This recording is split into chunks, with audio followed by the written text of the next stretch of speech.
নমস্কার বন্ধুরা, আজ আমি তোমাদের শোনাব রবীন্দ্রনাথ ঠাকুরের লেখা একটি ছোট গল্প, ইচ্ছা পূরণ। বিশ্বকবি রবীন্দ্রনাথ ঠাকুরের পরিচয় দেওয়া নিষ্প্রয়োজন, তাই আমি সরাসরি গল্পে চলে যাচ্ছি। সুবলচন্দ্রের ছেলেটির নাম সুশীল চন্দ্র, কিন্তু সকল সময়ে নামের মতো মানুষটি হয় না।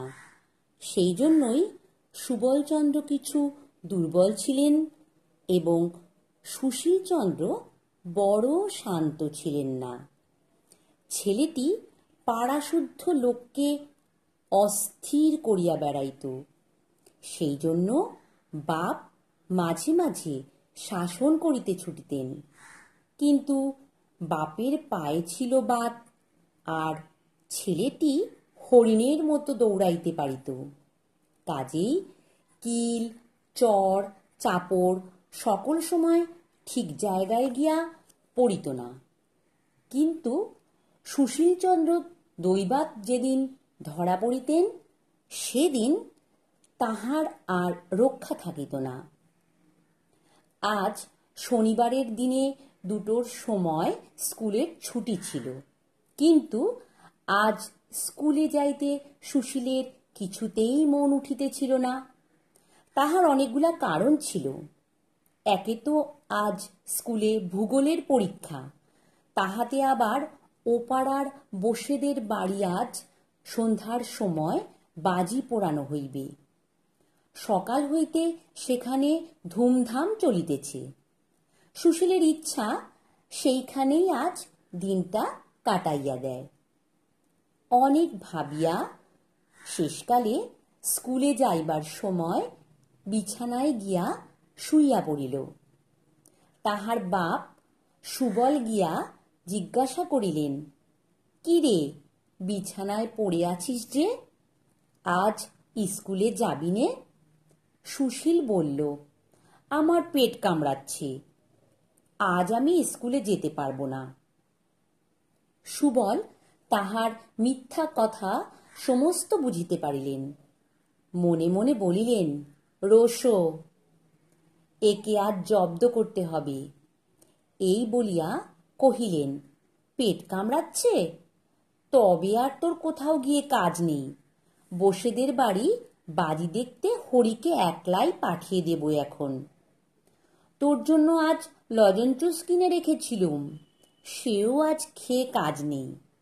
তুই এখানে চুপ করে পড়ে থাক, আমি খানিকটা পাঁচন তৈরি করে নিয়ে আসি।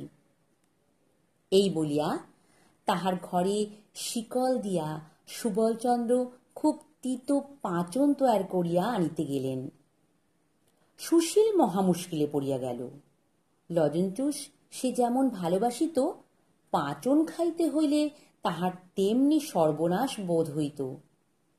ওদিকে আবার বসেদের বাড়ি যাইবার জন্য কাল রাত হইতে তাহার মন ছটফট করিতেছে, তাহাও বুঝি বন্ধ হইল। সুবলবাবু যখন খুব বড় এক বাটি পাঁচন লইয়া ঘরে ঢুকিলেন, সুশীল বিছানা হইতে ধরফর করিয়া উঠিয়া বলিল, আমার পেট কামড়ানো একেবারে সেরে গেছে, আমি আজ স্কুলে যাব। বাবা বলিলেন, না না, সে কাজ নেই, তুই পাঁচন খেয়ে এইখানে চুপচাপ করে শুয়ে থাক। এই বলিয়া তাহাকে জোর করিয়া পাঁচন খাওয়াইয়া ঘরে তালা লাগাইয়া বাহির হইয়া গেলেন। সুশীল বিছানায় পড়িয়া কাঁদিতে কাঁদিতে সমস্ত দিন ধরিয়া কেবল মনে করিতে লাগিল যে, আহা, যদি কালই আমার বাবার মতো বয়স হয়, আমি যা ইচ্ছে তাই করতে পারি, আমাকে কেউ বন্ধ করে রাখতে পারে না। তাহার বাপ সুবলবাবু বাহিরে একলা বসিয়া বসিয়া ভাবিতে লাগিলেন যে, আমার বাপ্পা আমাকে বড় বেশি আদর দিতেন বলেই তো আমার ভালো রকম পড়াশুনো কিছু হলো না। আহা, আবার যদি সেই ছেলেবেলা ফিরে পাই, তাহলে আর কিছুতেই সময় নষ্ট না করে কেবল পড়াশোনা করে নিই। ইচ্ছা ঠাকরুন সেই সময় ঘরের বাহির দিয়া যাইতেছিলেন। তিনি বাপের ও ছেলের মনের ইচ্ছা জানিতে পারিয়া ভাবিলেন, আচ্ছা ভালো, কিছুদিন ইহাদের ইচ্ছা পূর্ণ করিয়াই দেখা যাক। এই ভাবিয়া বাপকে গিয়া বলিলেন, তোমার ইচ্ছা পূর্ণ হইবে, কাল হইতে তুমি তোমার ছেলের বয়স পাইবে। ছেলেকে গিয়া বলিলেন, কাল হইতে তুমি তোমার বাপের বয়সী হইবে। শুনিয়া দুইজনে ভারী খুশি হইয়া উঠিলেন। বৃদ্ধ সুবলচন্দ্র রাত্রে ভালো ঘুমাইতে পারিতেন না। ভোরের দিকটায় ঘুমাইতেন, কিন্তু আজ তাহার কি হইল, হঠাৎ খুব ভোরে উঠিয়া একেবারে লাফ দিয়া বিছানা হইতে নামিয়া পড়িলেন। দেখিলেন খুব ছোট হইয়া গেছেন। পড়া দাঁতগুলি উঠিয়াছে, মুখের গোঁপদাড়ি সমস্ত কোথায় গেছে তাহার আর চিহ্ন নাই। রাত্রে যে ধুতি এবং জামা পরিয়া শুইয়াছিলেন, সকালবেলায় তাহা এত ঢিলা হইয়া গেছে যে হাতের দুই আস্তিন প্রায় মাটি পর্যন্ত ঝুলিয়া পড়িয়াছে। জামার গলা বুক পর্যন্ত নাবিয়াছে। ধুতির কোঁচাটা এতই লুটাইতেছে যে পা ফেলিয়া চলাই দায়। আমাদের সুশীলচন্দ্র অন্যদিন ভোরে উঠিয়া চারিদিকে দৌরাত্ম্য করিয়া বেড়ান, কিন্তু আজ তাহার ঘুম আর ভাঙে না। যখন তাহার বাপ সুবলচন্দ্রের চেঁচামেচিতে সে জাগিয়া উঠিল, তখন দেখিল কাপড় চোপড়গুলো গায়ে এমনি আটিয়া গেছে যে ছিঁড়িয়া ফাটিয়া কুটি কুটি হইবার জো হইয়াছে। শরীরটা সমস্ত বাড়িয়া উঠিয়াছে। কাঁচা পাকা গোঁফে দাড়িতে অর্ধেকটা মুখ দেখাই যায় না। মাথায় এক মাথা চুল ছিল, হাত দিয়া দেখে সামনে চুল নাই, পরিষ্কার টাক তক করিতেছে। আজ সকালে সুশীলচন্দ্র বিছানা ছাড়িয়া উঠিতেই চায় না। অনেকবার তুড়ি দিয়া উচ্চস্বরে হাই তুলিল, অনেকবার এপাশ ওপাশ করিল। শেষকালে বাপ সুবলচন্দ্রের গোলমালে ভারী বিরক্ত হইয়া উঠিয়া পড়িল। দুইজনের মনের ইচ্ছা পূর্ণ হইল বটে, কিন্তু ভারী মুশকিল বাঁধিয়া গেল। আগেই বলিয়াছি, সুশীলচন্দ্র মনে করিত যে সে যদি তাহার বাবা সুবলচন্দ্রের মতো বড় এবং স্বাধীন হয়, তবে যেমন ইচ্ছা গাছে চড়িয়া, জলে ঝাঁপ দিয়া, কাঁচা আম খাইয়া, পাখির বাচ্চা পাড়িয়া দেশময় ঘুরিয়া বেড়াইবে, যখন ইচ্ছা ঘরে আসিয়া যাহা ইচ্ছা তাহাই খাইবে, কেহ বারণ করিবার থাকিবে না। কিন্তু আশ্চর্য এই, সেদিন সকালে উঠিয়া তাহার গাছে চড়িতে ইচ্ছাই হইল না। পানা পুকুরটা দেখিয়া তাহার মনে হইল, ইহাতে ঝাঁপ দিলেই আমার কাঁপুনি দিয়া জ্বর আসিবে। চুপচাপ করিয়া দাওয়ায় একটা মাদুর পাতিয়া বসিয়া বসিয়া ভাবিতে লাগিল। একবার মনে হইল, খেলাধুলোগুলো একেবারেই ছাড়িয়া দেওয়াটা ভালো হয় না, একবার চেষ্টা করিয়াই দেখা যাক। এই ভাবিয়া কাছে একটা আমড়া গাছ ছিল, সেইটাতে উঠিবার জন্য অনেক রকম চেষ্টা করিল। কাল যে গাছটাতে কাঠবিড়ালির মতো তর করিয়া চড়িতে পারিত, আজ বুড়া শরীর লইয়া সে গাছে কিছুতেই উঠিতে পারিল না। নিচেকার একটা কচি ডাল ধরিবা মাত্র সেটা তাহার শরীরের ভারে ভাঙিয়া গেল এবং বুড়া সুশীল ধপ করিয়া মাটিতে পড়িয়া গেল।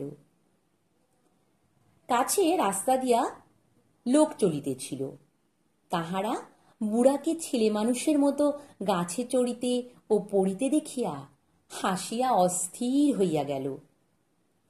সুশীলচন্দ্র লজ্জায় মুখ নিচু করিয়া আবার সেই দাওয়ায় মাদুরে আসিয়া বসিল। চাকরকে বলিল, ওরে, বাজার থেকে 1 টাকার লজেন্সেস কিনে আন। লজেন্সেসের প্রতি সুশীলচন্দ্রের বড় লোভ ছিল। স্কুলের ধারে দোকানে সে রোজ নানা রঙের লজেন্সেস সাজানো দেখিত। 2-4 পয়সা যাহা পাইত তাহাতেই লজেন্সেস কিনিয়া খাইত। মনে করিত, যখন বাবার মতো টাকা হইবে তখন কেবল পকেট ভরিয়া ভরিয়া লজেন্সেস কিনিবে এবং খাইবে। আর চাকর 1 টাকায় 1 রাশ লজেন্সেস কিনিয়া আনিয়া দিল। তাহারই একটা লইয়া সে দন্তহীন মুখের মধ্যে পুরিয়া চুষিতে লাগিল। কিন্তু বুড়ার মুখে ছেলে মানুষের লজেন্সেস কিছুতেই ভালো লাগিল না। একবার ভাবিল, এগুলো আমার ছেলে মানুষ বাবাকে খাইতে দেওয়া যাক।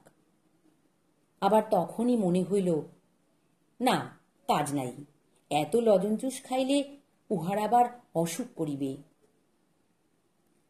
কাল পর্যন্ত যে সকল ছেলে সুশীলচন্দ্রের সঙ্গে কবাডি খেলিয়াছে, আজ তাহারা সুশীলের সন্ধানে আসিয়া বুড়ো সুশীলকে দেখিয়া দূরে ছুটিয়া গেল।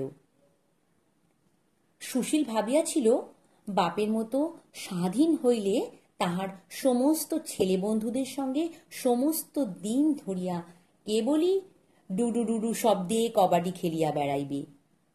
কিন্তু আজ রাখাল, গোপাল, অক্ষয়, নিবারণ, হরিশ এবং নন্দকে দেখিয়া মনে মনে বিরক্ত হইয়া উঠিল। ভাবিল, চুপচাপ করিয়া বসিয়া আছি, এখনই বুঝি ছোঁড়াগুলো গোলমাল বাঁধাইয়া দিবে। আগেই বলিয়াছি, বাবা সুবলচন্দ্র প্রতিদিন দাওয়ায় মাদুর পাতিয়া বসিয়া বসিয়া ভাবিতেন, যখন ছোট ছিলাম তখন দুষ্টামি করিয়া সময় নষ্ট করিয়াছি। ছেলে বয়স ফিরিয়া পাইলে সমস্ত দিন শান্তশিষ্ট হইয়া ঘরে দরজা বন্ধ করিয়া বসিয়া কেবলই বই লইয়া পড়া মুখস্থ করি। এমনকি সন্ধ্যার পরে ঠাকুরমার কাছে গল্প শোনাও বন্ধ করিয়া প্রদীপ জ্বালাইয়া রাত্রি 10টা-11টা পর্যন্ত পড়া তৈয়ারি করি। কিন্তু ছেলে বয়স ফিরিয়া পাইয়া সুবলচন্দ্র কিছুতেই স্কুল মুখ হইতে চাহেন না।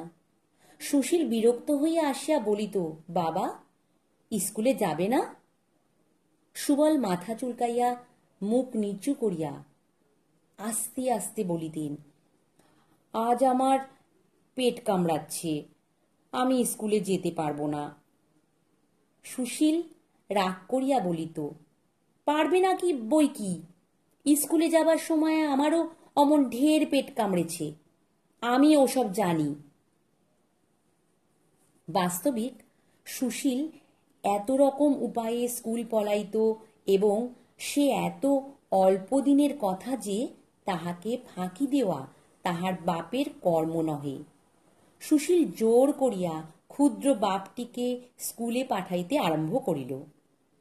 স্কুলের ছুটির পরে সুবল বাড়ি আসিয়া খুব একচোট ছুটাছুটি করিয়া খেলিয়া বেড়াইবার জন্য অস্থির হইয়া পড়িতেন।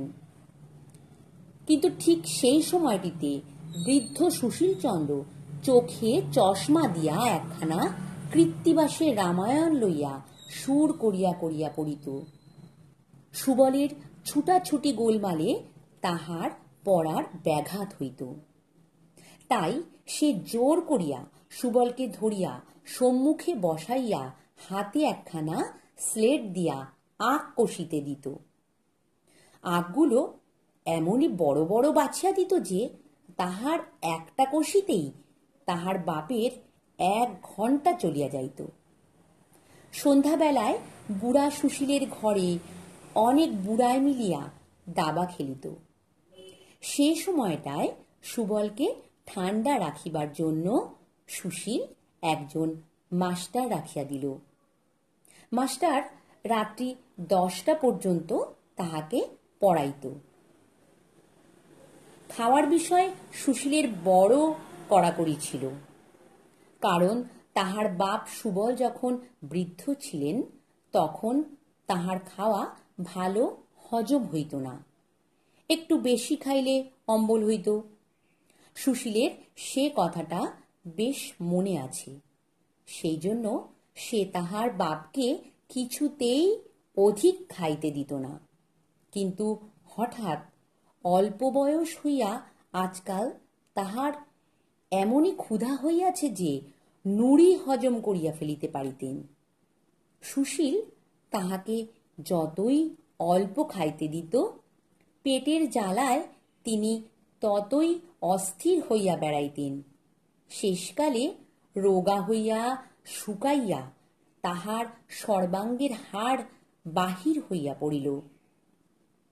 সুশীল ভাবিল শক্ত ব্যামো হইয়াছে, তাই কেবলই ঔষধ গিলাইতে লাগিল। বুড়া সুশীলেরও বড় গোল বাঁধিল। সে তাহার পূর্বকালের অভ্যাস মতো যাহা করে তাহাই তাহার সহ্য হয় না। পূর্বে সে পাড়ায় কোথাও যাত্রাগানের খবর পাইলেই বাড়ি হইতে পালাইয়া, হিমে হোক বৃষ্টিতে হোক, সেখানে গিয়া হাজির হইত।